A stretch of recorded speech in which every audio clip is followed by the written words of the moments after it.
Corrí al hospital para ver a mi hijo en la sala de operaciones.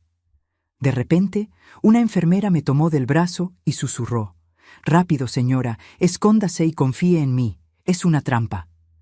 Mis manos comenzaron a temblar, pero hice exactamente lo que ella dijo.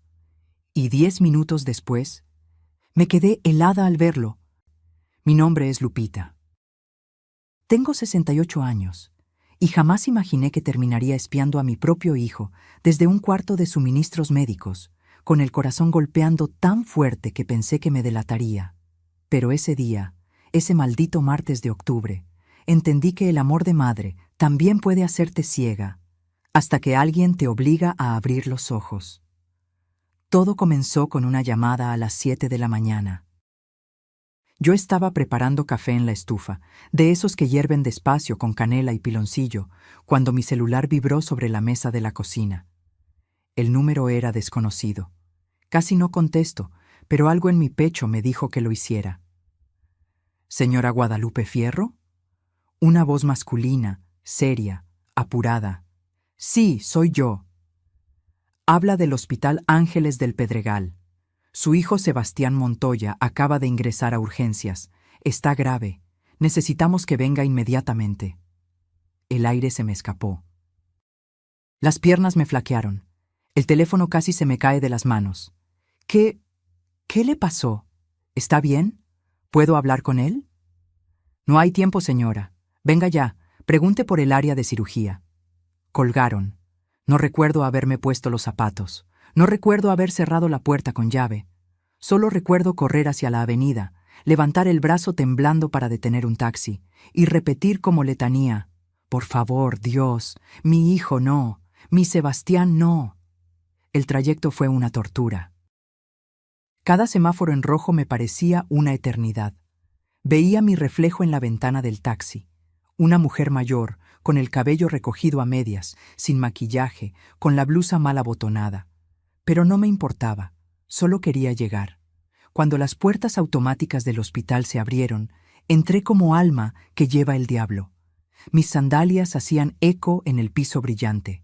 El olor a desinfectante me golpeó la nariz. Me acerqué al mostrador de recepción, casi sin aliento. «Mi hijo, Sebastián Montoya. Me dijeron que está en cirugía». La recepcionista me miró confundida. «¿Montoya? Déjeme verificar». Mientras revisaba su computadora, sentí que el mundo se desaceleraba. Cada segundo era insoportable. Y entonces, desde mi izquierda, una mano firme me tomó del brazo. Era una enfermera joven, de unos 30 años, con el uniforme color verde menta y una mirada intensa que no olvidaré jamás. Su gafete decía: «Rocío Beltrán, Enfermería General». Se acercó a mi oído y susurró rápido, urgente: «Señora Fierro, escúcheme bien. Su hijo no está en cirugía, no está grave. Esto es una trampa. Confíe en mí. Venga conmigo, ahora». Mi cerebro no procesaba. ¿Una trampa? ¿De qué hablaba?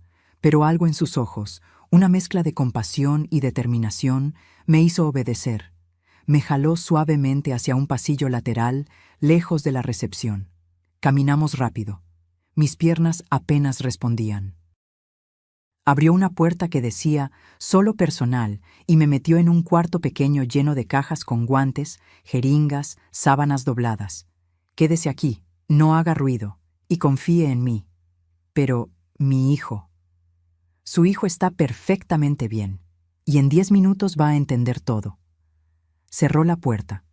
Me quedé ahí, en la oscuridad casi total, con solo una rendija de luz que se colaba por debajo de la puerta. El olor a látex y alcohol me mareaba. Mis manos temblaban. Mi respiración era un desastre. ¿Qué estaba pasando?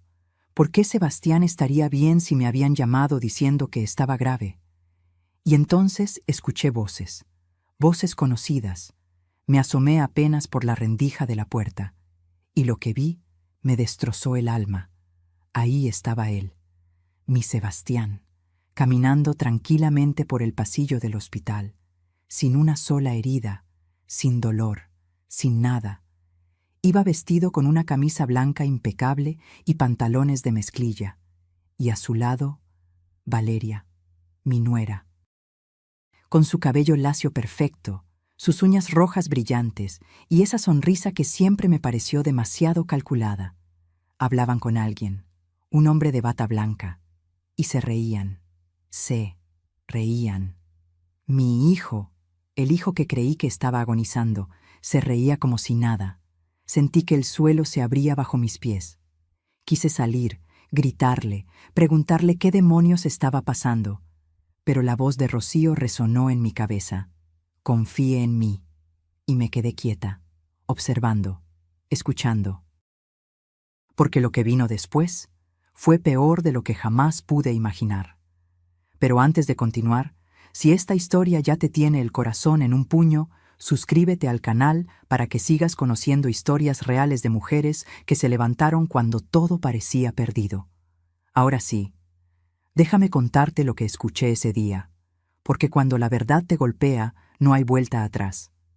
Mientras permanecía escondida en ese cuarto oscuro, con el corazón latiéndome en los oídos, mi mente comenzó a retroceder. 8 meses. Apenas 8 meses habían pasado desde que mi vida se partió en dos. Ernesto, mi esposo de 43 años, murió de un infarto fulminante una mañana de febrero. Estábamos desayunando juntos, pan dulce y chocolate caliente, cuando simplemente se llevó la mano al pecho y se desplomó sobre la mesa. No hubo tiempo para despedidas, no hubo últimas palabras, solo el silencio atroz de verlo partir sin poder hacer nada. Los primeros meses fueron un infierno de soledad. Nuestra casa en Coyoacán, esa casona de 2 pisos con jardín y bugambilias moradas trepando por las paredes, se convirtió en un mausoleo de recuerdos. Cada rincón me gritaba su ausencia. La mecedora donde leía el periódico, su taza de café olvidada en el librero, el olor a su loción de afeitar que todavía flotaba en el baño. La casa valía 8.500.000 pesos, según el avalúo del notario. Ernesto también me dejó 420.000 pesos en ahorros, el resultado de toda una vida de trabajo honesto como contador. No éramos ricos, pero nunca nos faltó nada, y ahora todo eso era solo mío. Sebastián apareció en el funeral con Valeria. Hacía meses que no los veía. Él trabajaba en una empresa de mercadotecnia y ella era influencer, según decía. Nunca entendí bien a qué se dedicaba, pero siempre la vi con ropa cara y ese aire de superioridad que me incomodaba. «Mamá, no puedes quedarte sola en esta casa tan grande», me dijo Sebastián mientras veíamos bajar el ataúd de su padre. Sus ojos estaban secos. No lloró en todo el funeral. Eso debió alertarme, pero yo estaba demasiado rota para notar las señales. «Voy a estar bien, hijo. Solo necesito tiempo». «No, mamá. Papá no hubiera querido que estuvieras sola. Valeria y yo vamos a venirnos a vivir contigo, temporalmente, solo hasta que te estabilices». Temporal. Esa palabra debí grabarla en piedra. Llegaron una semana después con maletas, cajas y a mi nieta Camila, una niña de 3 años con rizos castaños y ojos enormes. La pequeña era lo único bueno de todo aquello. Se aferró a mi pierna el primer día y me dijo: «Abuela Lupita, hueles a galletas». Me derretí.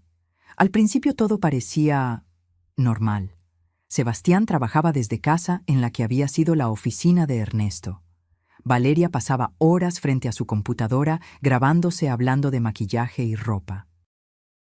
Yo cuidaba a Camila, cocinaba, intentaba mantenerme ocupada para no pensar en el vacío, pero las cosas empezaron a cambiar, sutilmente, como cuando el agua empieza a hervir sin que te des cuenta. Primero fue mi habitación, la recámara principal que compartí con Ernesto durante décadas. «Mamá, ¿te molesta si nos cambiamos a tu cuarto?», me preguntó Valeria una tarde, con esa voz melosa que usaba cuando quería algo. «Es que necesitamos espacio para la computadora de Sebastián y mi equipo de grabación. ¿Y tú? Pues tú no necesitas tanto espacio, ¿verdad?». Algo dentro de mí se resistió, pero vi a Sebastián detrás de ella, asintiendo, esperando, y yo solo quería que mi hijo estuviera bien, que no se fuera, que no me dejara completamente sola. «Está bien», susurré. «Me cambio al cuarto de abajo». El cuarto de servicio, pequeño, con una cama individual y una ventana que daba al patio trasero. El cuarto donde solía dormir Chela, nuestra empleada doméstica de hace años. «Es temporal, mamá. Solo mientras arreglamos todo». Temporal. Me mudé con mis cosas en cajas. Vi cómo Valeria redecoraba mi habitación con sábanas nuevas color gris, cojines elegantes y un espejo gigante con luces. Borraron todo rastro de Ernesto, todo rastro de mí. Luego vinieron las otras cosas. «Mamá, mejor guarda tus cosas en la alacena de abajo. La de arriba la necesitamos para los suplementos de Valeria». «Mamá, ¿podrías no usar la sala cuando tengamos visitas? Es que va a venir gente de trabajo y, ya sabes, no queremos interrupciones». «Mamá, ¿te importa si ponemos llave a la alacena? Es que se desperdicia mucha comida y hay que cuidar el presupuesto». Cada petición era una pequeña muerte. Cada «¿te importa?» era en realidad una orden disfrazada. Y yo seguía diciendo que sí, porque tenía miedo.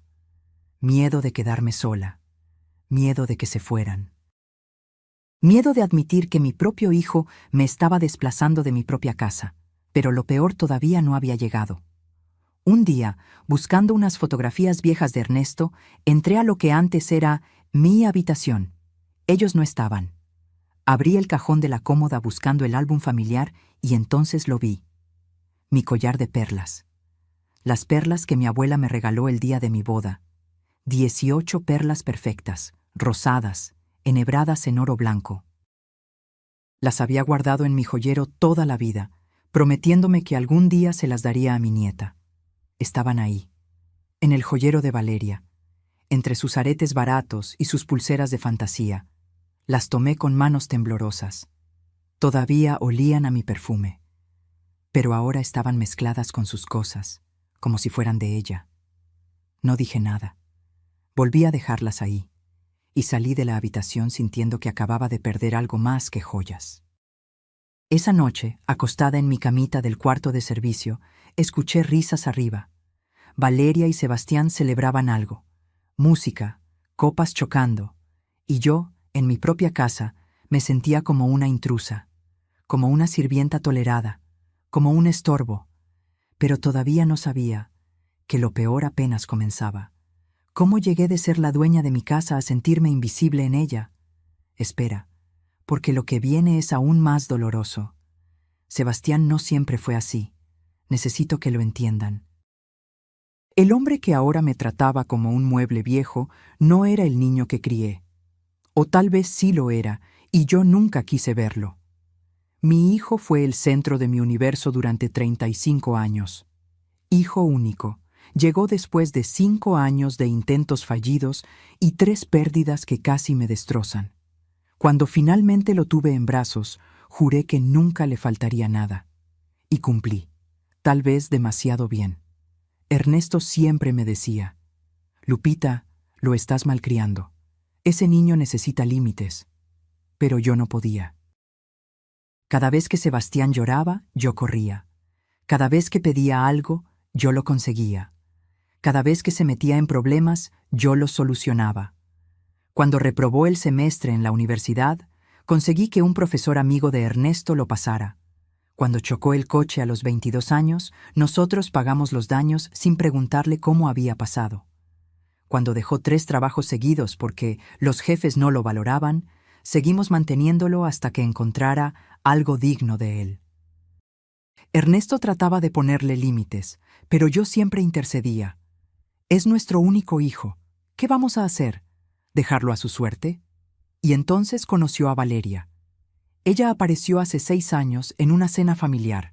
Alta, delgada, con ese cabello lacio que le caía como cascada sobre los hombros y una sonrisa que mostraba todos los dientes.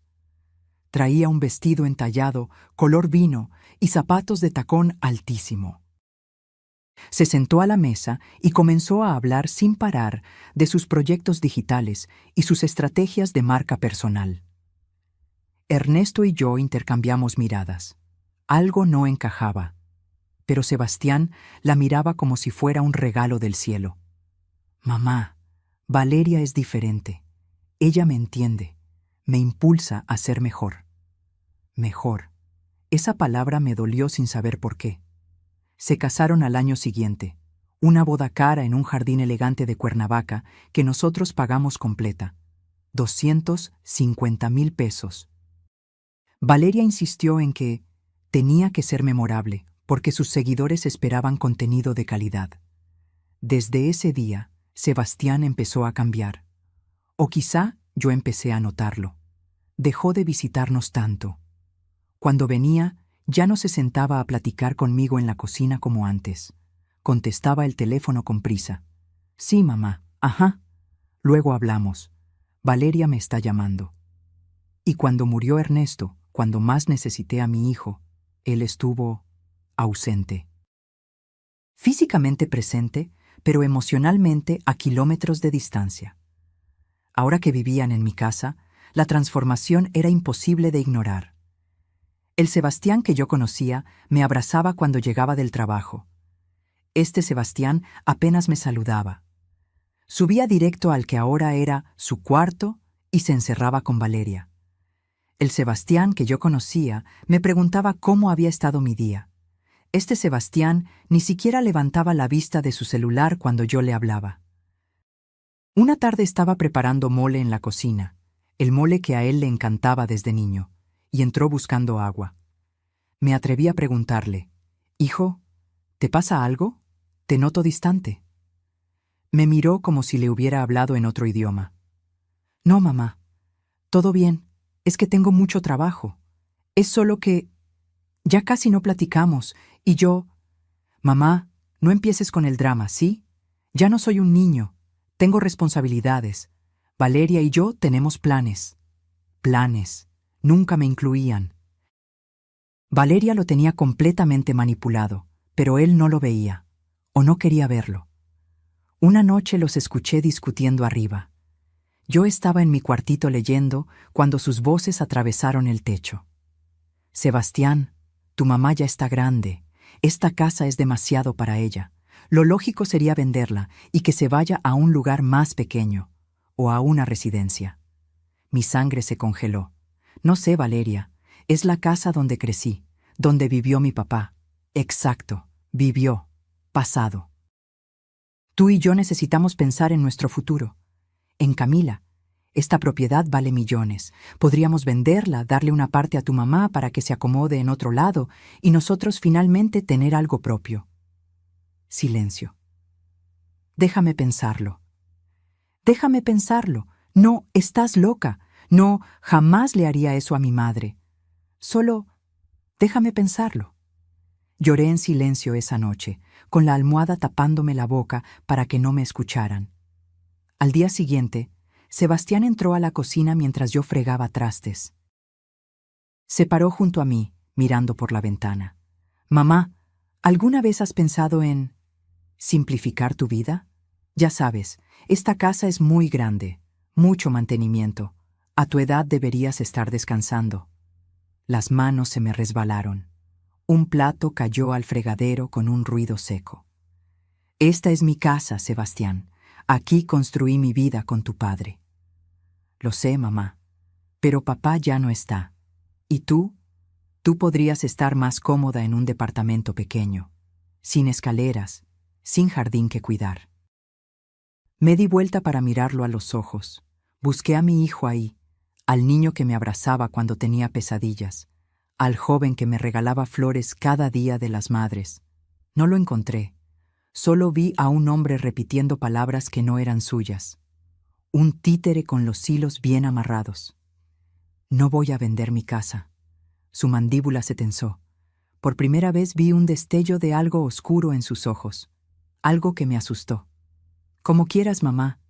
Era solo una sugerencia». Salió de la cocina. Y yo me quedé ahí, con las manos mojadas y el corazón roto, entendiendo finalmente la verdad. Mi hijo ya no era mío. Valeria lo había convertido en otra persona. Y lo peor era que él la dejaba. Pero si creen que eso fue lo más doloroso, Esperen a escuchar cómo me convertí en sirvienta de mi propia casa, porque la humillación apenas comenzaba. Ok. Bloque 4. La escalada de humillaciones.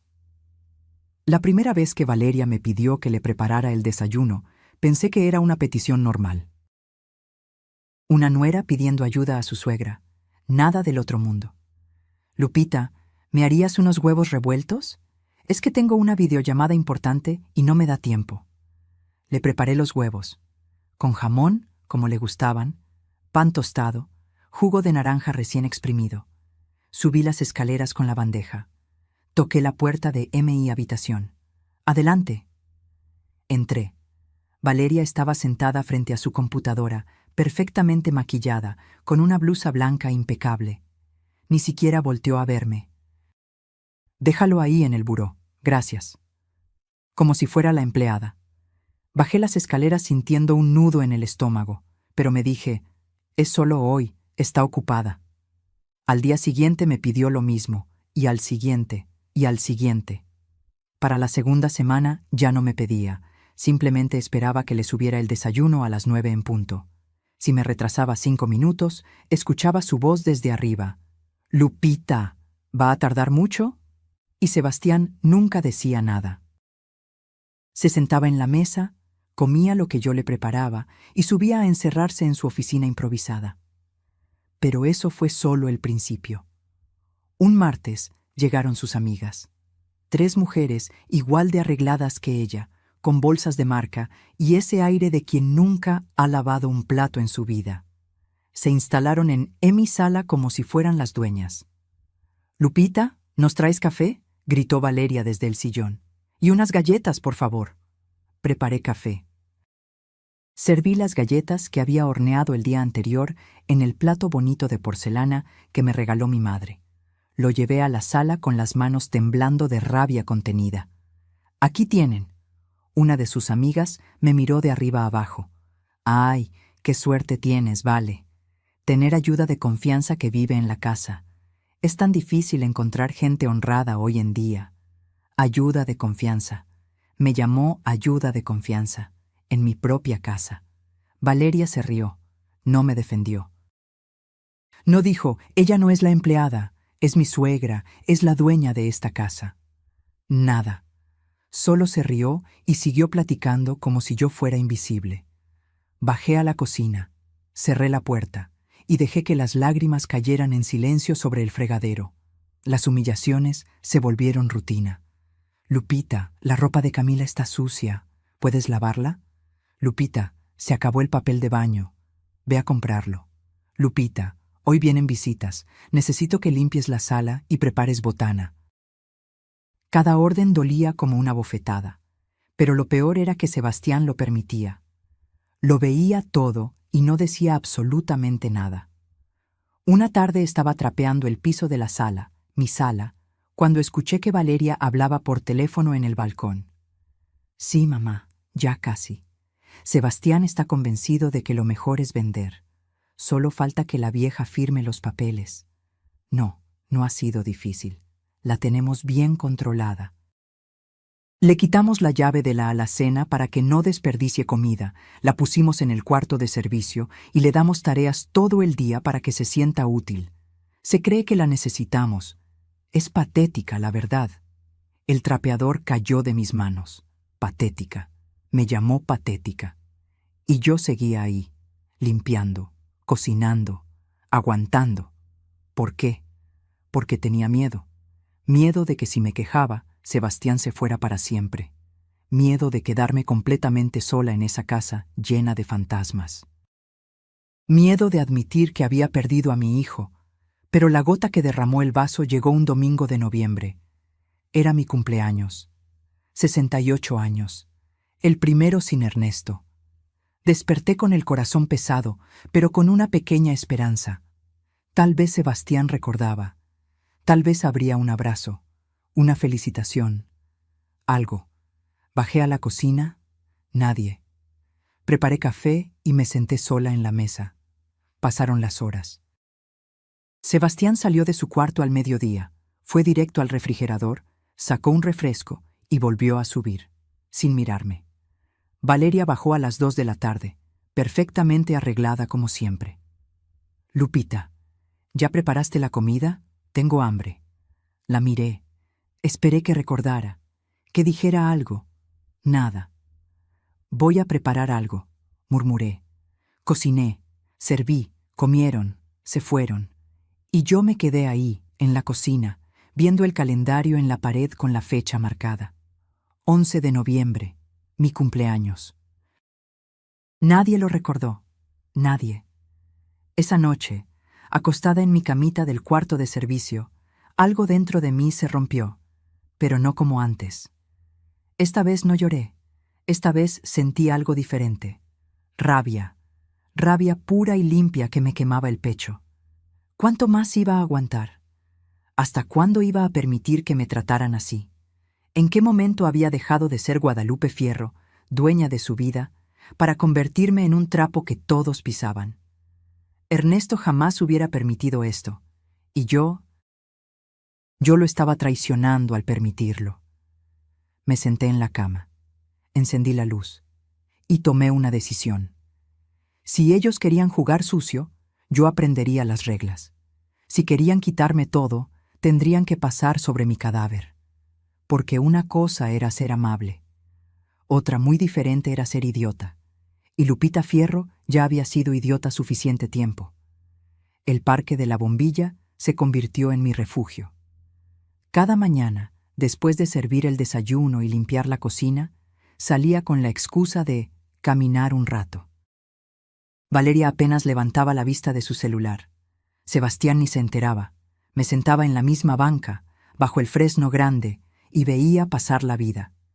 Señoras con sus nietos, parejas de ancianos tomados de la mano, vendedores de churros. Normalidad. Algo que yo había perdido sin darme cuenta. Fue ahí donde conocí a don Artemio, un hombre de unos 75 años, con el cabello completamente blanco, lentes de pasta gruesa y un bastón de madera tallada que no parecía necesitar realmente. Siempre traía un periódico doblado bajo el brazo y una bolsa con migajas para los gorriones. El primer día solo intercambiamos saludos. El segundo, un comentario sobre el clima. Al tercero, nos sentamos en la misma banca sin decir nada, simplemente compartiendo el silencio. A la semana comenzamos a platicar. ¿Vive cerca, señora? A 3 cuadras, la casa de las bugambilias moradas. Ah, la conozco. Hermosa propiedad. ¿Vive sola? Y ahí me quebré. No sé por qué. Tal vez porque era un desconocido. Tal vez porque ya no soportaba cargar el peso sola. Vivo con mi hijo, mi nuera y mi nieta. Pero sí, me siento muy sola. Don Artemio no dijo nada. Solo asintió, como si entendiera perfectamente. Los días siguientes, poco a poco, le conté todo. Las humillaciones, el despojo silencioso, cómo me habían convertido en sirvienta de mi propia casa, cómo mi hijo me miraba sin verme. Él escuchaba sin interrumpir, sin juzgar. Y cuando terminé, después de casi 2 semanas de desahogarme, dijo algo que me cambió la vida. Señora Lupita, ¿sabe cuál es la diferencia entre una víctima y una sobreviviente? No. La víctima espera que otros cambien. La sobreviviente toma el control de su propia historia. Se acomodó los lentes. Yo fui abogado durante 40 años. Me especialicé en derecho familiar. Y créame cuando le digo esto, lo que le están haciendo tiene nombre. Se llama violencia patrimonial y abuso de adulto mayor. Las palabras me golpearon. Nunca lo había pensado así, pero tenía razón. ¿Y qué puedo hacer? Es mi hijo. Precisamente por eso debe actuar, porque si no lo hace ahora, cuando intenten quitarle todo legalmente, será demasiado tarde. Se inclinó hacia mí. ¿Confía en mí? Algo en su mirada me tranquilizó. Asentí. Entonces escuche con mucha atención.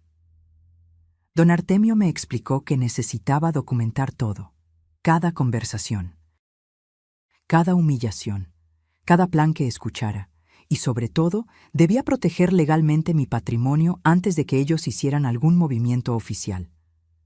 ¿Tiene un celular que ellos no conozcan? Tengo el viejo de Ernesto. Lo guardé en una caja. Perfecto. Cárguelo.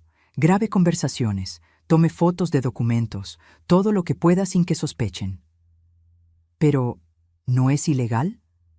En su propia casa, protegiendo su propio patrimonio de un fraude, no. Es legítima defensa legal.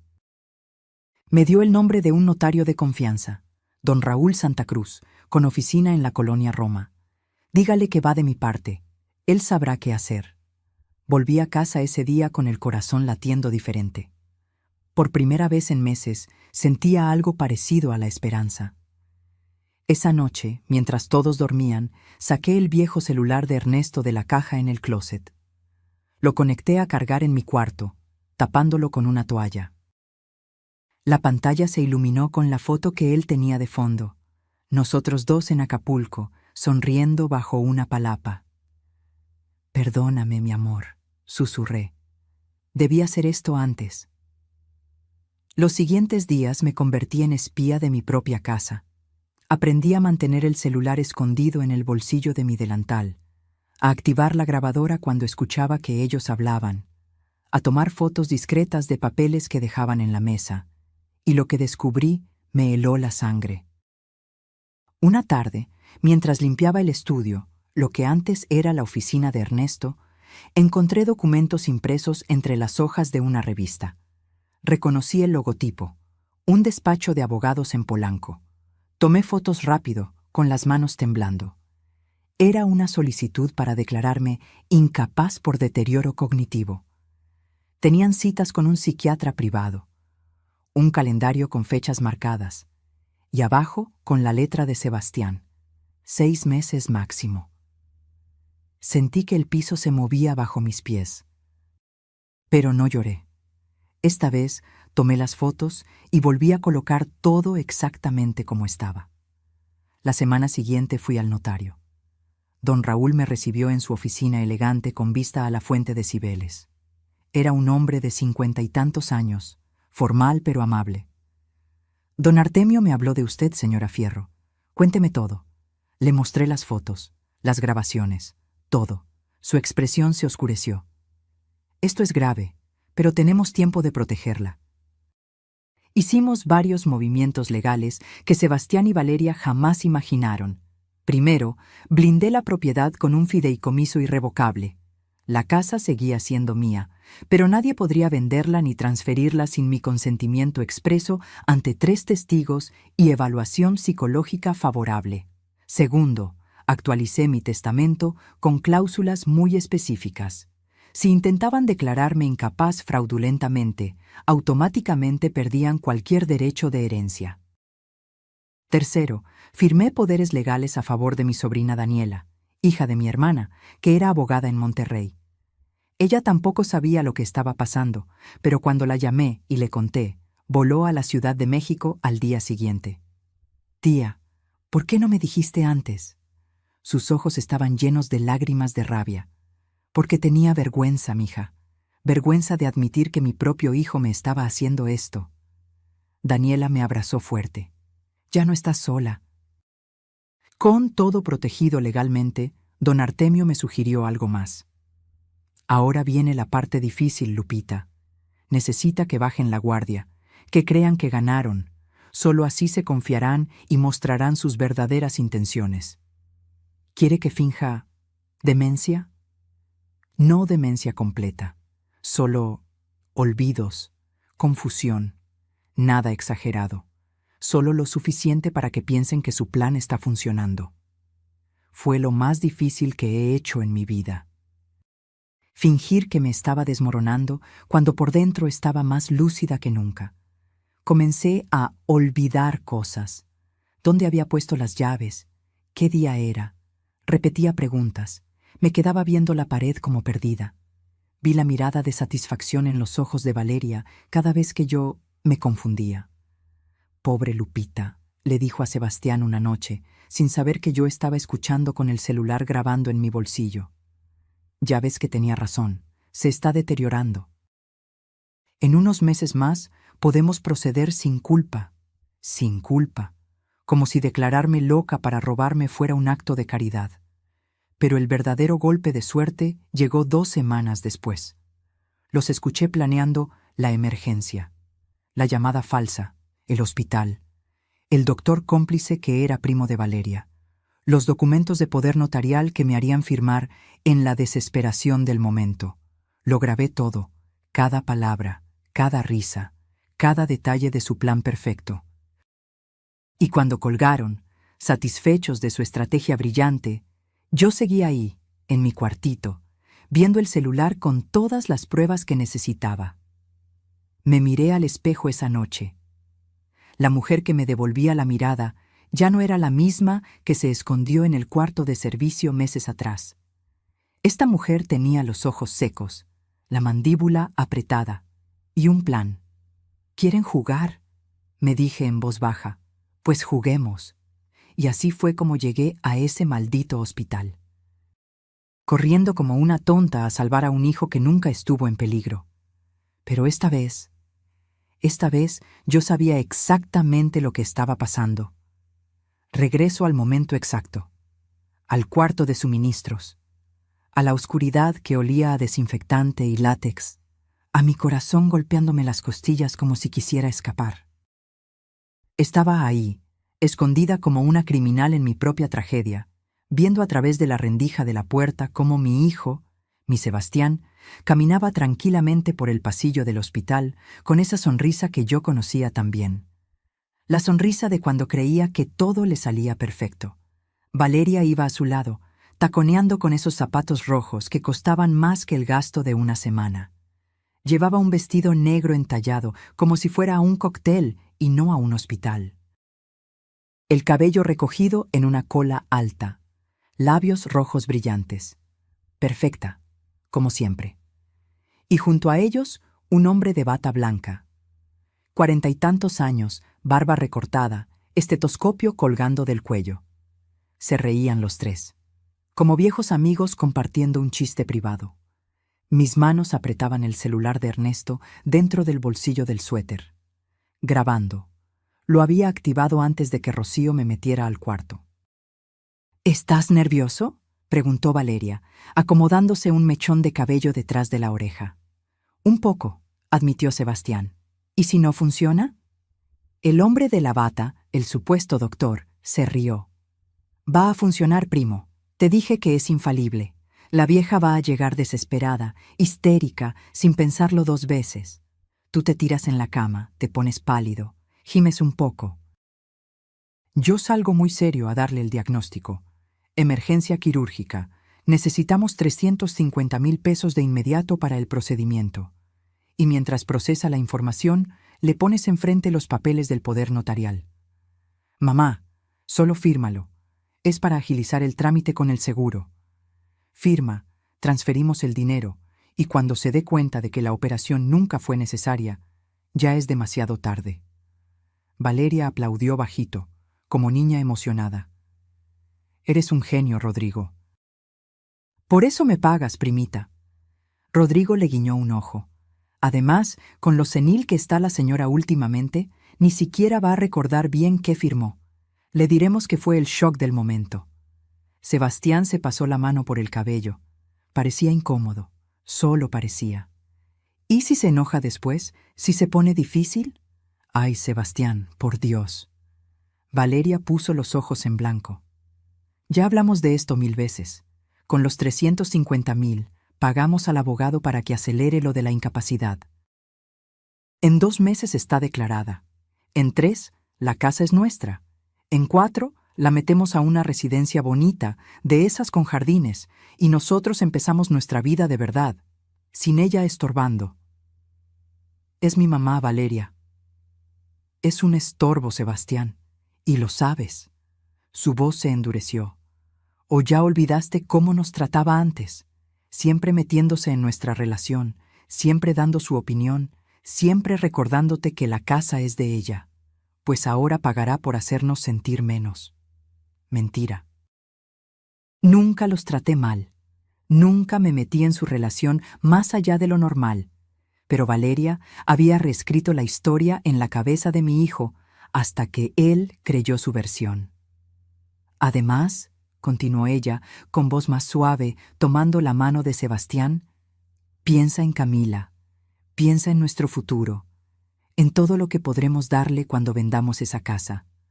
8,5 millones de pesos, mi amor. ¿Te imaginas? Un departamento nuevo en Santa Fe, auto nuevo, viajes, colegios privados para la niña. Todo lo que merecemos. Sebastián asintió lentamente, y en ese momento supe que lo había perdido completamente. El niño que yo crié, el que lloraba cuando veía una película triste, el que me abrazaba y me decía, «Eres la mejor mamá del mundo». Ese niño estaba muerto, y este hombre, este extraño, había ocupado su lugar. «¿A qué hora dijiste que llegaría?», preguntó Rodrigo, checando su reloj. «Le marqué hace 40 minutos», respondió Sebastián. «Ya debería estar aquí». Le dije que era urgente, que estaba grave. «Perfecto. Entonces vamos a la sala 3. Ahí está todo listo. La cama, los monitores, los sueros falsos, todo el teatro». Comenzaron a caminar por el pasillo, hacia mí. Me pegué contra la pared del cuarto, conteniendo la respiración. Pasaron a centímetros de la puerta. Escuché sus pasos alejarse. Y entonces apareció Rocío. Abrió la puerta despacio. Sus ojos brillaban con esa mezcla de compasión y urgencia que vi desde el principio. ¿Escuchó todo? Asentí, incapaz de hablar. Las lágrimas finalmente salieron, pero no de tristeza, de rabia, de una furia tan grande que me temblaba todo el cuerpo. Lo grabé, susurré, mostrándole el celular. Rocío sonrió. «Bien, ahora escúcheme con atención. Mi turno termina en 10 minutos.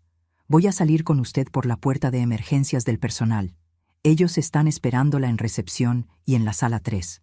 No la van a ver salir. Tiene a dónde ir». «Sí, tengo gente que me está esperando». «Perfecto». Rocío sacó su celular y tomó fotos de los 3 desde lejos, disimuladamente. «Tome, por si necesita más evidencia. Mi madre pasó por algo similar hace 5 años. Su propia hermana la engañó para quitarle su casa.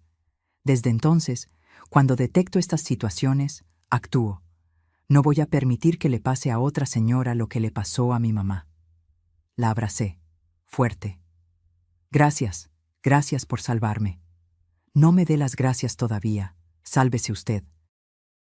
Vaya con esas grabaciones a las autoridades y no deje que se salgan con la suya». Salimos por la puerta de empleados.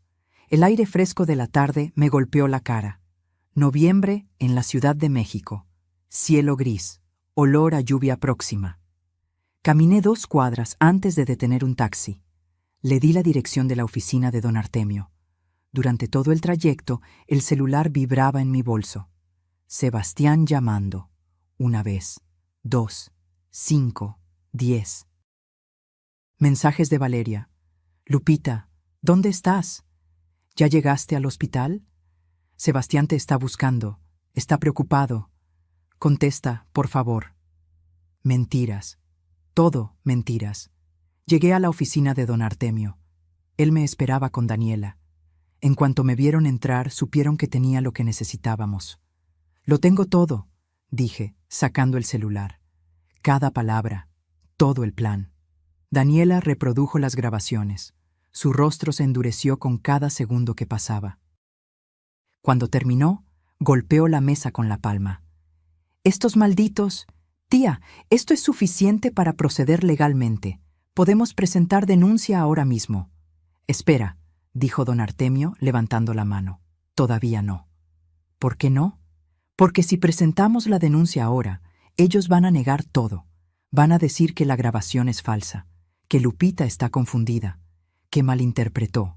Y aunque tengamos evidencia, el proceso legal será largo y doloroso». Se quitó los lentes y me miró directamente. «Lupita, ¿confía en mí? ¿Sí? Entonces hagamos esto bien. Deje que crean que ganaron, pero solo un poco más. Y cuando estén celebrando su victoria, ahí los golpeamos, con todo, frente a todos, para que no haya duda de quiénes son realmente». Daniela iba a protestar, pero yo levanté la mano. Tiene razón. Quiero que todos vean, la familia, los amigos, todos. Quiero que Sebastián entienda exactamente lo que hizo y que no tenga dónde esconderse. Don Artemio sonrió. Entonces déjeme explicarle el plan. Y ahí, en esa oficina, con el cielo oscureciéndose afuera y mi corazón latiendo con una mezcla de miedo y determinación, planeamos el final de la historia. Mi final, el que yo escribiría. Ellos querían jugar a las trampas, pero no sabían que yo acababa de aprender las reglas del juego, y esta vez iba a ganar. Llegué a casa casi a las 8 de la noche. Las luces estaban encendidas. Desde afuera escuché voces alteradas.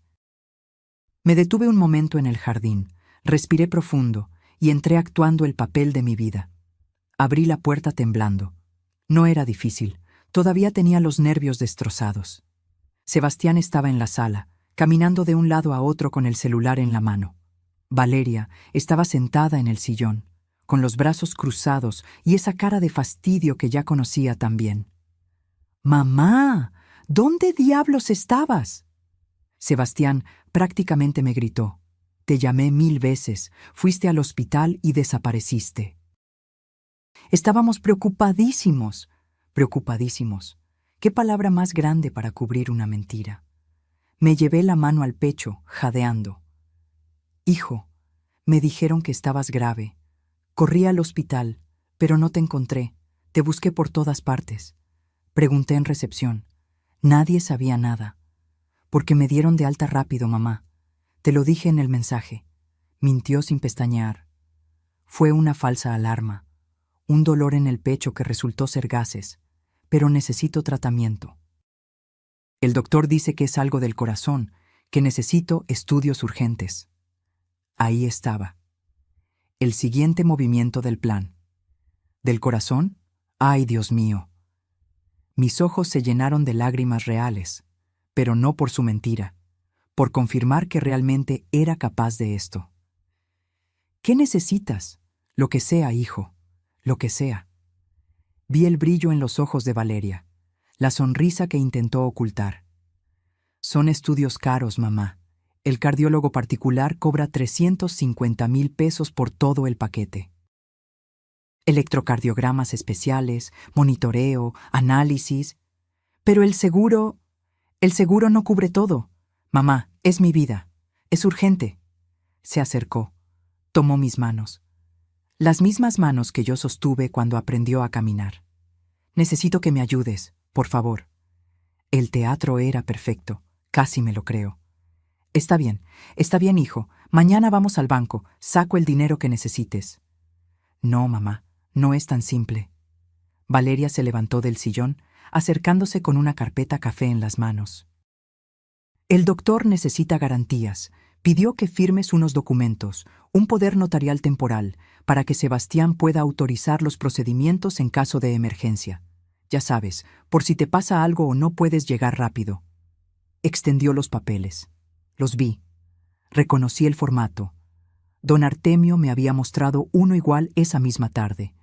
No era un simple poder médico, era un poder amplio sobre mis cuentas bancarias y propiedades. No sé, son muchos papeles. Actué confundida, tocándome la cabeza. Mamá, por favor, no es momento de ponerte difícil. La voz de Sebastián tenía un tono de desesperación estudiada. Literalmente mi vida depende de esto. Lo miré a los ojos. Busqué una pizca de culpa, de duda, de humanidad. Nada. Está bien, susurré. ¿Dónde firmo? Valeria prácticamente saltó de emoción, pero se controló. Aquí, aquí y aquí. Señalaba con su uña roja perfecta. Tomé la pluma que me ofrecían. Mis manos temblaban, esta vez de rabia contenida, y firmé. Pero no los papeles reales. Don Artemio había preparado copias falsas, idénticas, perfectas, sin ningún valor legal. Las había traído conmigo en el bolso. Y en un momento de distracción, cuando Valeria fue a la cocina por agua, había intercambiado los documentos. Firmé papeles que no servían para nada, pero ellos no lo sabían. Listo, dije, entregándolos. Valeria los revisó rápidamente. Sonrió. Perfecto, Lupita. gracias. Sebastián va a estar bien gracias a ti. Esa noche cenamos en silencio. Yo apenas probé bocado. Ellos tampoco comían. Estaban ansiosos, inquietos, probablemente pensando en qué harían con el dinero. Subí a mi cuartito temprano. Me acosté en la oscuridad con el celular de Ernesto en la mano. Le mandé un mensaje a Daniela. Ya firmé. Cayeron. Su respuesta fue inmediata. Excelente, mañana comienza la segunda fase. Los siguientes días fueron una actuación constante. Cada mañana me levantaba, preparaba desayuno, limpiaba, atendía a Camila, como siempre. Pero ahora con un propósito. Sebastián y Valeria estaban eufóricos, creían que habían ganado. Los escuché hablar por teléfono con su abogado, el real, no el actor del hospital. Sí, licenciado, ya firmó todo. ¿Cuánto tardan los trámites? ¿2 meses? Perfecto. Valeria comenzó a buscar casas en Internet. Las veía en la sala, en May Sala, comentando en voz alta como si yo no existiera. Mira esta, mi amor. 3 recámaras en Santa Fe, 2,5 millones. Con lo que saquemos de esta casa, nos alcanza perfecto y nos sobra para el coche. Sebastián miraba por encima de su hombro. Es bonita, pero busca algo con terraza. Quiero terraza. Hablaban del futuro, de su futuro, en el que yo no existía más que como un trámite resuelto. Una tarde, mientras planchaba ropa en el cuarto de lavado, Valeria entró hablando por teléfono. No se dio cuenta de que yo estaba ahí, detrás de las sábanas colgadas. Sí, mamá, ya casi. Te digo que en 3 meses máximo está todo resuelto. No, no sospecha nada. Está cada día más ida. Sebastián ya habló con el psiquiatra. Va a certificar que no está en sus cabales. Ajá, claro, vamos a darle algo. No somos monstruos. Le rentaremos un departamentito o la metemos a una residencia. Pero la casa es nuestra. Porque nos lo merecemos, mamá. ¿Sabes todo lo que hemos aguantado? Vivir con una vieja amargada que se la pasa recordándonos que es su casa. Me mordí el labio hasta sangrar para no salir y gritarle, pero respiré. Conté hasta 10 y seguí planchando como si nada. Mientras tanto, don Artemio, Daniela y yo trabajábamos en silencio. Presentamos toda la evidencia ante un juez. Las grabaciones, las fotos, los documentos falsificados, el testimonio de Rocío, todo. La denuncia formal se presentó por fraude, extorsión, violencia patrimonial y conspiración para declarar falsamente a un adulto mayor como incapaz. El juez revisó todo y emitió una orden, pero todavía no la ejecutaríamos. Primero vendría la trampa final. Necesitamos que se sientan completamente seguros, explicó Daniela en una reunión secreta en su hotel. Que hagan algo público, que se expongan delante de testigos. ¿Cómo qué?, pregunté. Don Artemio sonrió. Como una fiesta. Y así nació el plan. Le sugerí a Sebastián, con voz tímida, como la Lupita sumisa que ellos esperaban, que hiciéramos una reunión familiar. Para que vean que estás bien, hijo, después del susto del hospital, invitemos a los tíos, a los primos. Valeria amó la idea. Por supuesto que sí. Era la oportunidad perfecta para mostrarse como la nuera atenta, la que cuidaba a la pobre suegra senil. Es una gran idea, Lupita. Yo me encargo de todo. Tú no te preocupes. Fijamos la fecha. 2 semanas después. Un sábado. Fiesta sorpresa por tu cumpleaños atrasado, mamá, dijo Sebastián, como si realmente le importara. Mi cumpleaños que habían olvidado completamente. Durante esos 14 días los vi preparar todo. Valeria contrató servicio de banquetes, mandó hacer invitaciones elegantes, compró decoraciones, hasta se puso mi collar de perlas para probarse el outfit. Y yo sonreía, asentía, les agradecía, mientras por dentro contaba las horas para que llegara el día de la verdad. La noche antes de la fiesta no pude dormir. Me senté en la camita del cuarto de servicio, con la foto de Ernesto en las manos. Mañana, mi amor, le susurré a la fotografía. Mañana recupero nuestra dignidad. Perdóname por tardar tanto. Y cuando el sol salió ese sábado de diciembre, yo me levanté siendo otra mujer. La mujer que debí ser desde el principio. Ellos prepararon una fiesta para celebrar su victoria, pero no sabían que yo había preparado algo mucho mejor, un final que nunca olvidarían. El sábado amaneció frío y despejado. Desde mi ventana del cuarto de servicio, vi cómo los empleados del servicio de banquetes llegaban con cajas, mesas plegables, manteles color marfil. Valeria los dirigía como general de guerra, con su pants de marca y el cabello recogido en un moño perfecto. No, las mesas van en forma de U. En U, ¿tan difícil es entender? Su voz atravesaba las paredes. Me vestí despacio, un vestido sencillo color café que Ernesto me regaló hace años. Nada elegante, nada que llamara la atención. Exactamente lo que Valeria esperaría de la pobre Lupita. Bajé a la cocina cerca de las 10. Camila estaba sentada en el piso de la sala jugando con sus muñecas. Al verme, corrió hacia mí. «Abuela Lupita, mami dice que hoy es tu fiesta. ¿Vas a soplar velitas?» La abracé fuerte, respirando el olor a shampoo de bebé en su cabello. «Sí, mi amor.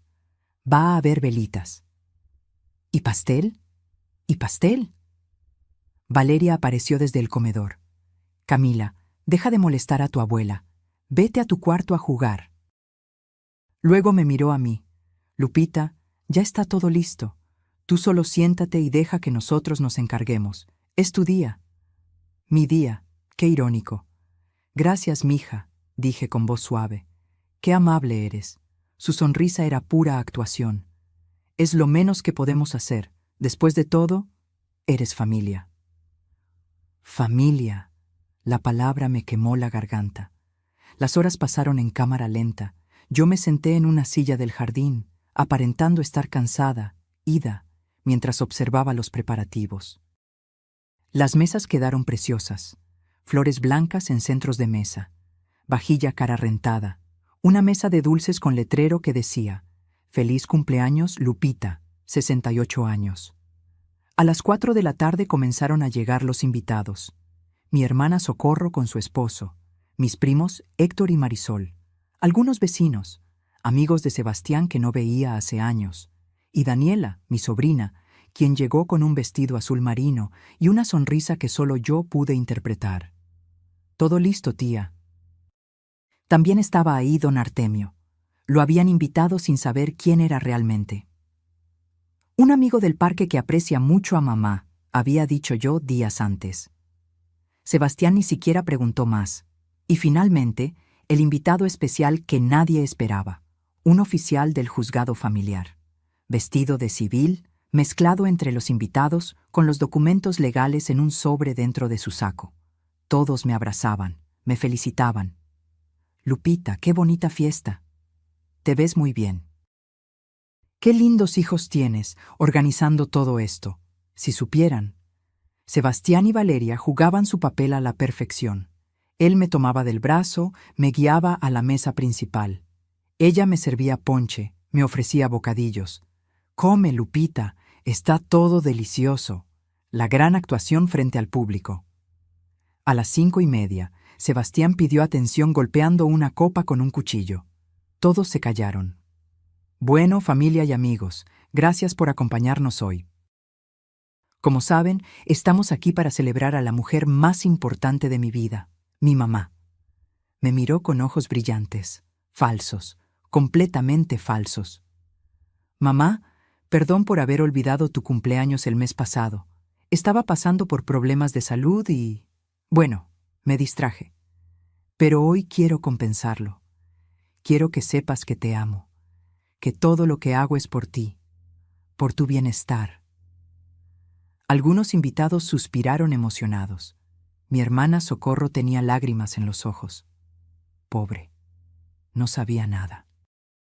Valeria se acercó entonces, con una caja envuelta en papel dorado. «Lupita, este es nuestro regalo, para ti». Todos aplaudieron. Me pasaron la caja. La abrí despacio.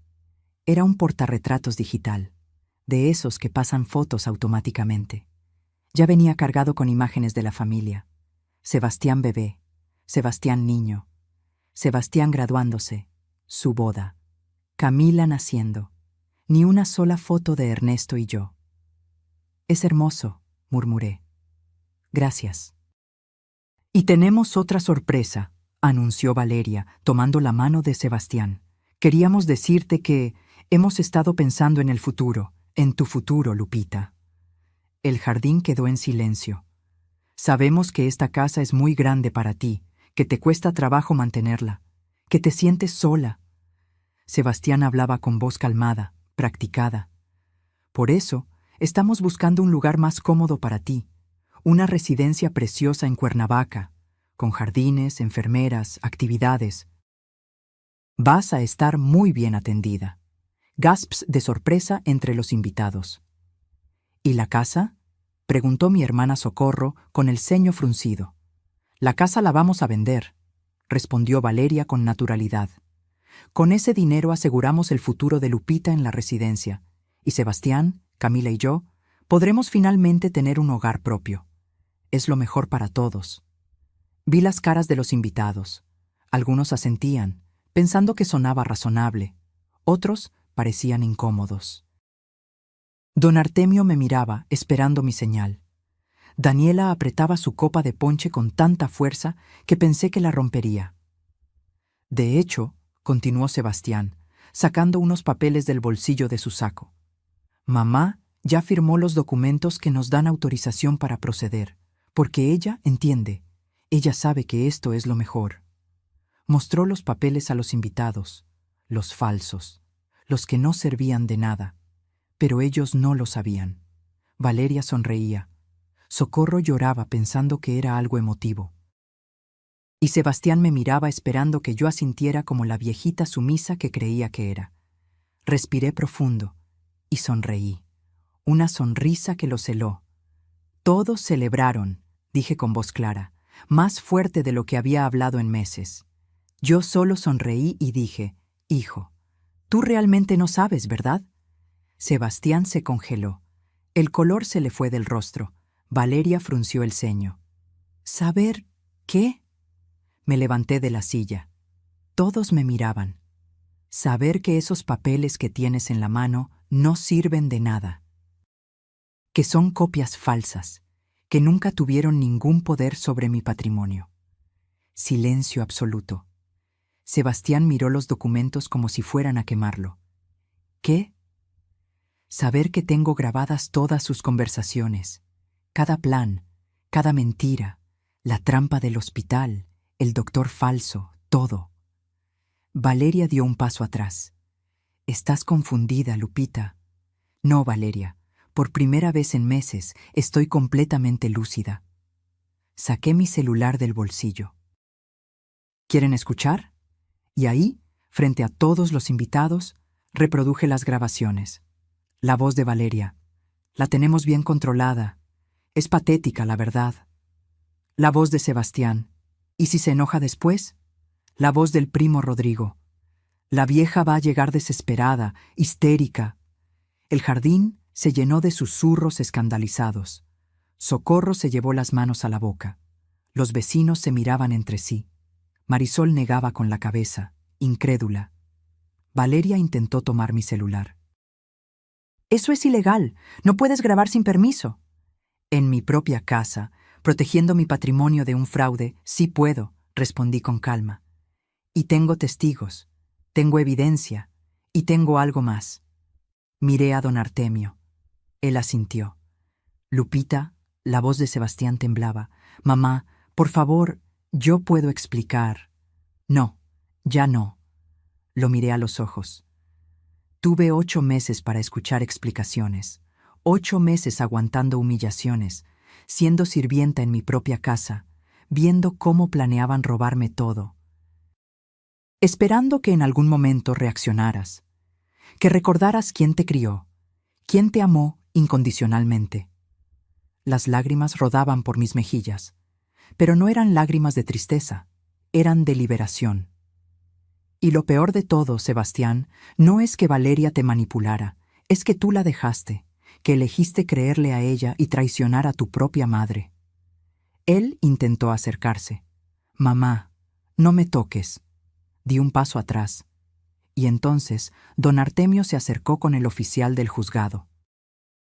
Guadalupe Fierro tiene una denuncia formal presentada contra ustedes dos, dijo el oficial con voz firme, por fraude, extorsión, violencia patrimonial y conspiración para declarar falsamente a un adulto mayor como incapaz. Los invitados estallaron en murmullos. Valeria palideció. Esto es un malentendido. No es ningún malentendido, intervino Daniela acercándose. Tenemos toda la evidencia necesaria, y ahora tienen dos opciones. El jardín se convirtió en un tribunal improvisado. Los invitados formaban un semicírculo alrededor de nosotros, algunos con la boca abierta, otros con los ojos llenos de lágrimas. El pastel de cumpleaños seguía intacto sobre la mesa, con sus velitas sin encender, como testigo mudo de todo. Daniela sacó una carpeta de su bolso. Todos sus movimientos eran precisos, profesionales. Opción 1, dijo con voz firme, abriendo la carpeta para que todos vieran los documentos oficiales. Proceden los cargos penales completos.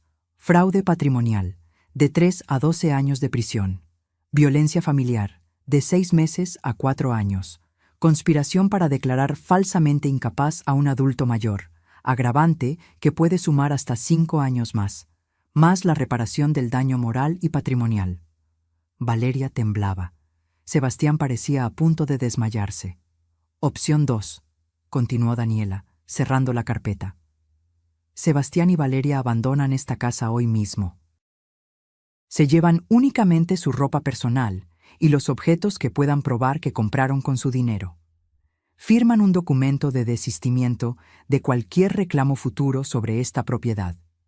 Y Sebastián acepta asistir a terapia familiar obligatoria si desea, algún día, reconstruir la relación con su madre.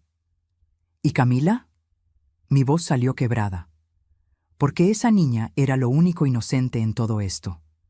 Camila se queda temporalmente con su abuela, bajo custodia provisional, explicó Daniela. Ella misma pidió quedarse contigo cuando le explicamos que sus papás tendrían que irse. Valeria puede visitarla bajo supervisión hasta que se resuelva la situación definitiva. Valeria explotó. No pueden quitarme a mi hija, esto es secuestro. Esto es protección de menores, respondió el oficial del juzgado. La niña estaba viviendo en un ambiente donde se cometía un delito. El juez ya lo autorizó. Los ojos de Valeria echaban fuego. Me miró con un odio tan puro que sentí frío. Todo esto es tu culpa, vieja estúpida. Si nos hubieras dado lo que nos correspondía desde el principio. ¿Lo que les correspondía? Mi hermana Socorro dio un paso al frente, con la voz temblando de indignación. ¿Correspondía? Esta casa la construyeron Lupita y Ernesto con 40 años de trabajo. Ustedes no pusieron ni un peso. ¿Cómo se atreven? Porque él es su hijo, gritó Valeria. Porque él lo merece más que ella, porque ella ya está vieja y ya vivió su vida. Ahora nos toca a nosotros. El silencio que siguió fue sepulcral. Hasta los empleados del banquete habían dejado de trabajar para observar. Valeria, dije con una calma que yo misma no sabía de dónde sacaba. Yo te recibí en mi casa cuando quedaron sin dónde vivir. Te abrí mi puerta, te di techo, comida. Cuidé a tu hija como si fuera mi propia sangre, y tú me llamaste patética, me quitaste mi habitación, mi dignidad, planeaste robarme todo, y lo peor de todo. Convertiste a mi hijo en un ladrón. Me giré hacia Sebastián. Él no podía mirarme a los ojos. Mamá. Su voz era apenas un susurro. Yo no quería que llegara a esto. ¿No querías? ¿En serio? Mi voz se elevó por primera vez. 48 años contenidos en ese grito. Sebastián, tú planeaste engañarme con un hospital falso. Tú firmaste papeles para declararme incapaz. Tú me dejaste dormir en el cuarto de servicio mientras ella usaba mi collar de perlas. ¿Y no querías que llegara a esto? Las lágrimas finalmente brotaron de sus ojos, pero ya era tarde. Pensé que era lo mejor, que tú estarías bien en una residencia, que nosotros podíamos. ¿Podían qué? Don Artemio habló por primera vez desde que comenzó todo. Su voz sonaba como la de un padre decepcionado. ¿Podían vivir en una casa robada? ¿Dormir en una cama comprada con el dolor de una madre? ¿Mirar a esa niña a los ojos y decirle que traicionaron a su abuela para darle mejor vida? Sebastián se cubrió el rostro con las manos. Mi hermana Socorro se acercó a él. Sebastián Montoya, te conozco desde que naciste. Vi cómo Lupita te cuidó cuando tuviste neumonía a los 5 años. 3 noches sin dormir, rezando para que sobrevivieras. Vi cómo tu padre trabajó doble turno durante años para pagarte la universidad. Y así les pagas. Debería darte vergüenza. Me da vergüenza, lloró él. Me da vergüenza. Valeria lo jaló del brazo. No les digas nada más. Sebastián, vámonos. Conseguiremos un abogado mejor. Esto no va a quedar así. Sí va a quedar así. La voz de Daniela era hielo puro. Porque si no aceptan la opción 2 ahora mismo, en este instante, procederé con la denuncia completa. Y les aseguro que con toda esta gente como testigos de su actitud, de cómo la trataban, de cómo acaban de confirmar todo frente a todos, no van a tener escapatoria. Valeria abrió la boca para responder, pero Sebastián la interrumpió. Acepto. Su voz sonaba rota. Acepto la opción 2. ¿Qué? Valeria lo miró como si acabara de apuñalarla. Acepto, Valeria, basta, ya basta. Mira lo que hicimos, mira lo que te dejé hacernos. Se giró hacia mí con los ojos rojos. Mamá, lo siento. Sé que no sirve de nada, sé que te perdí, pero lo siento. No respondí, no podía. Las palabras se me atoraban en la garganta.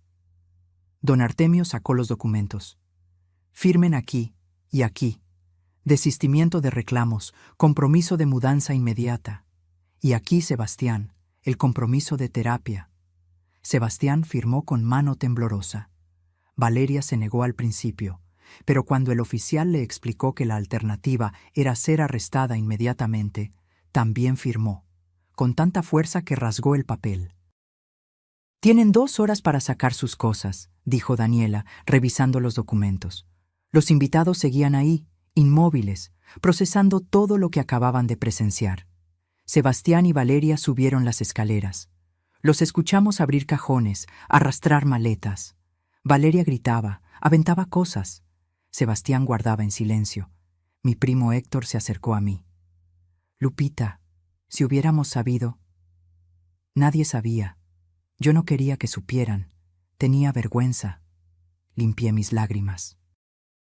Vergüenza de admitir que mi propio hijo me estaba destruyendo. Socorro me abrazó. Ya pasó, hermana, ya pasó. Pero no había pasado. Todavía faltaba lo más difícil. Camila bajó las escaleras con su mochila de unicornios. Tenía los ojos confundidos, asustados. Abuela Lupita, mami dice que me voy con ellos. Me arrodillé frente a ella, tomando sus manitas. Mi amor, ¿tú quieres irte? Negó con la cabeza, con los labios temblando. Quiero quedarme contigo. Mami y papi se pelean mucho. Y tú me haces galletas, y me lees cuentos. El corazón se me partió. Entonces te quedas conmigo, preciosa. Está arreglado. Mami vendrá a visitarte seguido. Valeria bajó en ese momento con 3 maletas. Al escuchar eso, soltó las maletas con estrépito. No puedes quedarte con mi hija. El juez ya lo determinó, repitió Daniela. Custodia provisional de la abuela, visitas supervisadas para la madre, o proceden los cargos y pierdes incluso eso. Valeria se arrodilló frente a Camila, tomándola de los hombros. Mija, vamos a estar bien. Vamos a conseguir una casa nueva, preciosa. No necesitamos a nadie. Camila la miró y dijo algo que nadie esperaba. ¿Por qué le dijiste cosas feas a mi abuela, mami? Te escuché. Le dijiste vieja y patética. El jardín quedó en silencio. Valeria palideció. Tú no entiendes. Sí entiendo. Ella es buena, y tú fuiste mala con ella. Camila se soltó de sus manos y se aferró a mi pierna. Valeria se quedó ahí, arrodillada, viendo cómo su propia hija la rechazaba. Sebastián bajó con su maleta. Evitaba mirar a todos. «Valeria, vámonos». «Mi hija. Valeria, vámonos». Salieron por la puerta del jardín, sin decir más nada, sin mirar atrás. Valeria sollozaba. Sebastián caminaba con los hombros caídos, como un hombre derrotado. Y yo los vi irse, al hijo que había criado, a la mujer que lo había envenenado. La puerta se cerró. Y por primera vez en 8 meses, respiré. Se habían ido. Y aunque mi corazón estaba roto, por fin podía empezar a sanar. El jardín seguía lleno de invitados atónitos. Nadie se había movido desde que Sebastián y Valeria cruzaron esa puerta.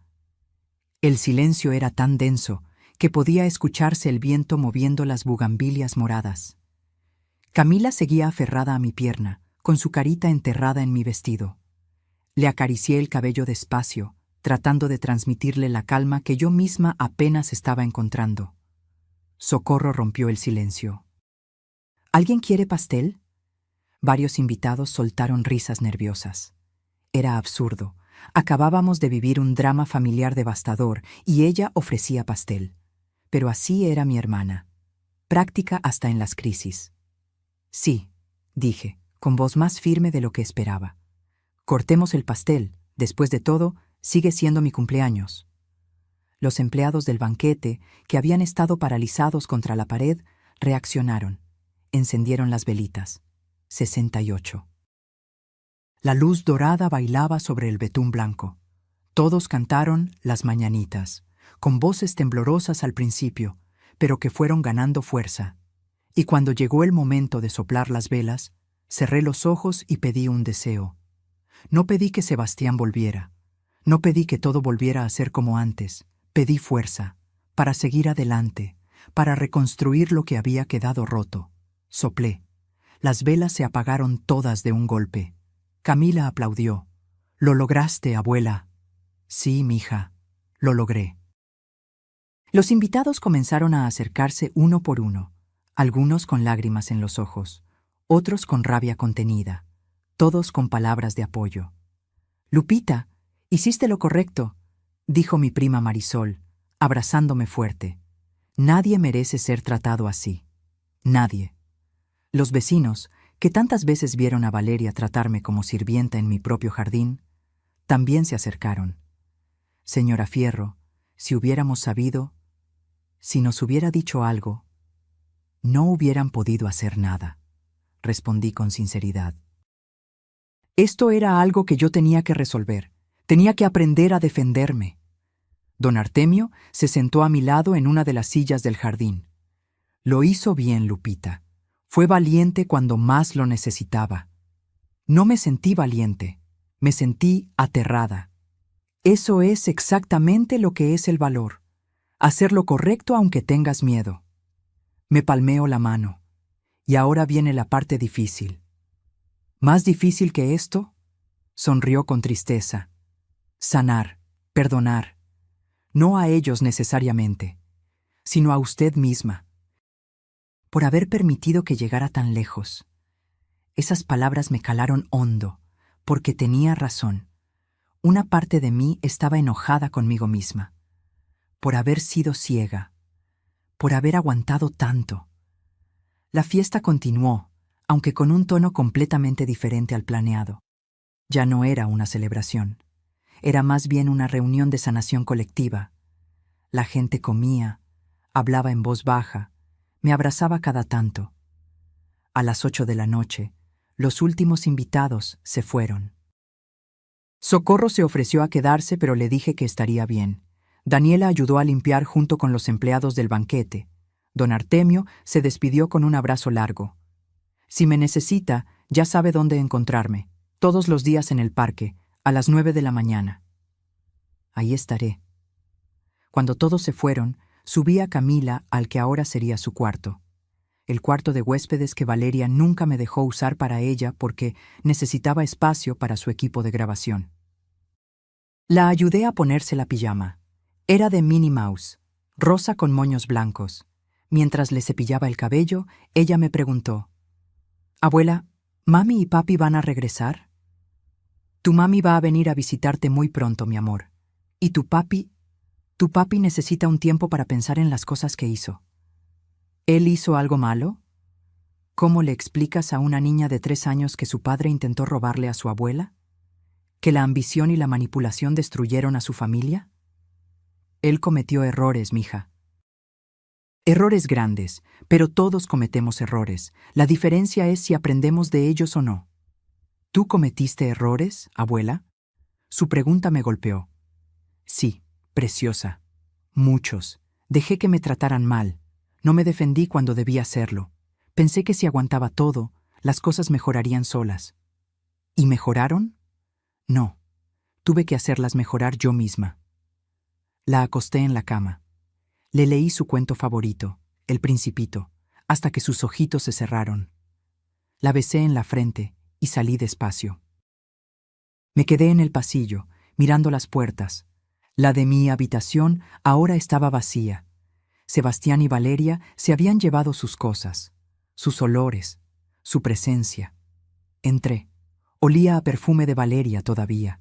Las paredes seguían con los colores que ella había elegido. Gris, frío, impersonal. Abrí las ventanas de par en par. Dejé que entrara el aire de la noche. Mañana comenzaría a restaurar todo, a devolver este espacio a lo que era. Mío.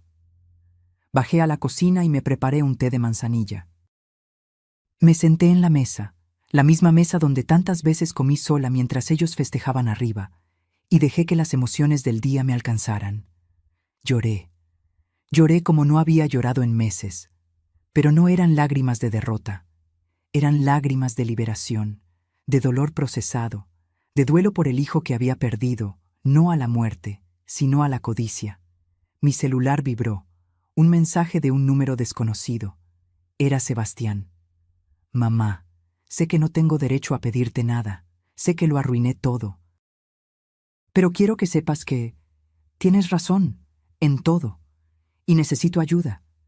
Empiezo terapia el martes. No sé si algún día puedas perdonarme, pero voy a intentar ser el hombre que debí ser siempre, el hijo que merecías.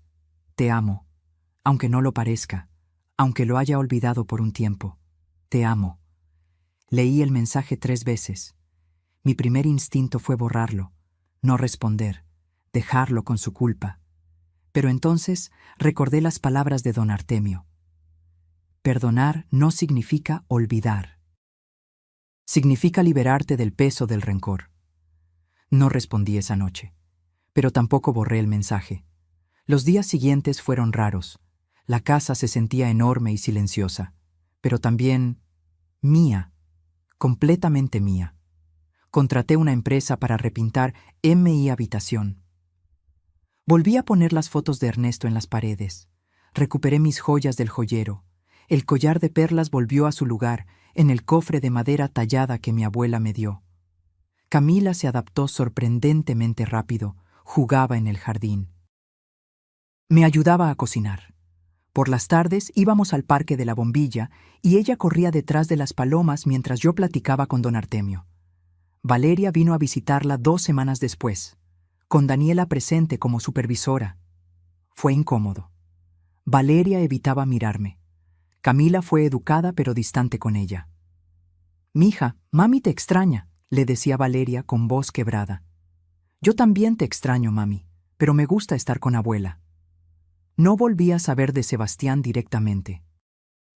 Daniela me informó que efectivamente estaba en terapia, que se había mudado a un departamento pequeño en la Narvarte, que había terminado con Valeria. Ella no aceptó la terapia, solo culpaba a todos menos a sí misma. 3 meses después del día de la fiesta, recibí otra llamada de Daniela. «Tía, Sebastián quiere saber si aceptarías una sesión de terapia familiar. Con él. Su psicóloga dice que está listo, que ha trabajado mucho en entender lo que hizo». «¿Y tú qué opinas?» «Opino que es tu decisión. Nadie puede obligarte a perdonarlo. Pero también opino que está tratando, de verdad. Lo pensé durante días. Hablé con don Artemio, con Socorro, con Camila incluso, aunque ella no entendiera del todo. Y finalmente acepté. La sesión fue en el consultorio de la psicóloga en la Colonia del Valle, una oficina pequeña con sillones cómodos y una planta en la esquina. Sebastián llegó 10 minutos antes que yo. Estaba más delgado, ojeras profundas, barba de varios días. Cuando me vio entrar, se levantó inmediatamente. «Mamá». «Siéntate, Sebastián». La sesión duró 2 horas. Fue dolorosa, brutalmente honesta. Sebastián lloró. Yo lloré. La psicóloga nos guió a través de cada herida, cada mentira, cada momento en que él eligió traicionarme. «No tengo excusas», dijo él, con voz rota. «Valeria me manipuló, sí, pero yo la dejé. Yo elegí creer que tú eras el problema, que merecías menos porque ya habías vivido tu vida. Y me equivoqué. Estaba tan cegado por la ambición, por querer tener más, que olvidé todo lo que tú y papá me enseñaron». «¿Y ahora qué?», pregunté. «¿Esperas que te perdone y todo vuelva a ser como antes?». «No, sé que eso nunca va a pasar. Rompí algo que no tiene reparación completa, pero quiero intentar reconstruir algo nuevo, no como era, sino como puede ser, si tú me das esa oportunidad». Miré a ese hombre frente a mí, mi hijo, el niño que había cargado en brazos, el adolescente rebelde, el adulto que me traicionó. «No sé si puedo, Sebastián, todavía duele demasiado.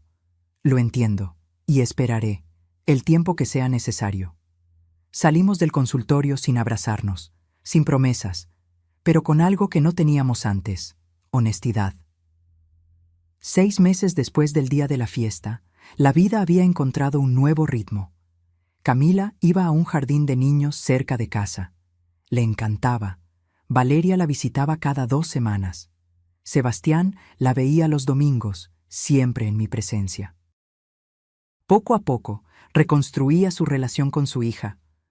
Conmigo todavía había distancia, pero ya no era un abismo infranqueable.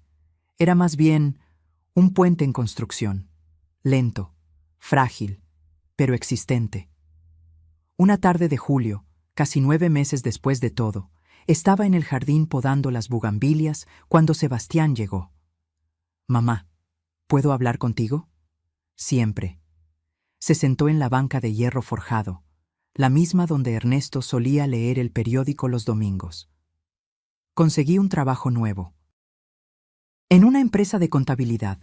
No paga mucho, pero es honesto. Y estoy juntando para devolverte el dinero de la boda y compensar, aunque sea un poco, todo lo que gasté viviendo aquí. No necesitas...». «Sí necesito, mamá. Necesito hacerlo. Por mí. Para poder mirarme al espejo y saber que estoy intentando reparar, aunque sea una parte del daño». Lo miré. Ya no era el hombre arrogante que me quitó mi habitación. Era alguien humilde, quebrado, pero intentando reconstruirse. «Está bien, hijo. Acepto», asintió, con los ojos húmedos. «Gracias». Se quedó un rato más. Jugó con Camila en el jardín. Me ayudó a mover unas macetas, y cuando se fue, me abrazó. Un abrazo corto, tímido, pero real. «Te quiero, mamá». «Yo también, hijo, aunque me cueste». Sonrió con tristeza. «Lo sé, y lo entiendo». Hoy, mientras escribo esto casi 2 años después, miro mi casa recuperada. Las bugambilias siguen creciendo moradas y hermosas. Camila tiene 5 años y me ayuda a hornear galletas todos los sábados. Sebastián viene a cenar una vez al mes. Todavía hay momentos incómodos. Todavía hay dolor que no se ha ido completamente. Pero también hay algo nuevo: dignidad. La dignidad que recuperé el día que decidí defenderme. La dignidad que ahora protejo con uñas y dientes. Valeria intentó demandarme por la custodia de Camila. Perdió. Los jueces vieron todas las pruebas. Ahora tiene visitas muy limitadas. Sebastián se divorció hace 6 meses. Dice que fue lo mejor que pudo hacer. Don Artemio sigue siendo mi amigo. Todos los días a las 9 en el parque. Socorro viene a visitarme cada semana. Daniela es la administradora legal de mi patrimonio, por elección mía, no por imposición. Y yo volví a ser Lupita Fierro, no la víctima, no la viejita patética, sino la mujer que construyó una vida, que la defendió cuando fue necesario, que aprendió que el amor propio no es egoísmo, es supervivencia. Si estás escuchando esta historia y te sientes identificada, si alguien en tu familia te está haciendo sentir invisible, inútil, estorbosa, escúchame bien. No eres invisible, no eres un estorbo, no importa tu edad, no importa si son tus hijos, tus nietos, tus hermanos. Tu dignidad no se negocia. Tu casa es tuya, tu vida es tuya, tu voz importa, y nunca, nunca es tarde para defenderte. Yo lo hice a los 68 años, cuando pensé que ya todo estaba perdido. Cuando creí que debía aguantar porque así son las familias. Cuando el miedo a la soledad casi me destruye. Pero me levanté, y si yo pude, tú también puedes. Porque la verdadera riqueza no está en las casas que heredas, ni en el dinero que acumulas. Está en la dignidad que nunca permites que te quiten. Si esta historia te llegó al corazón, déjame tu comentario contándome de dónde nos ves. Y si conoces a alguien que necesita escuchar esto, compártelo. Porque a veces, saber que no estamos solos es el primer paso para defendernos.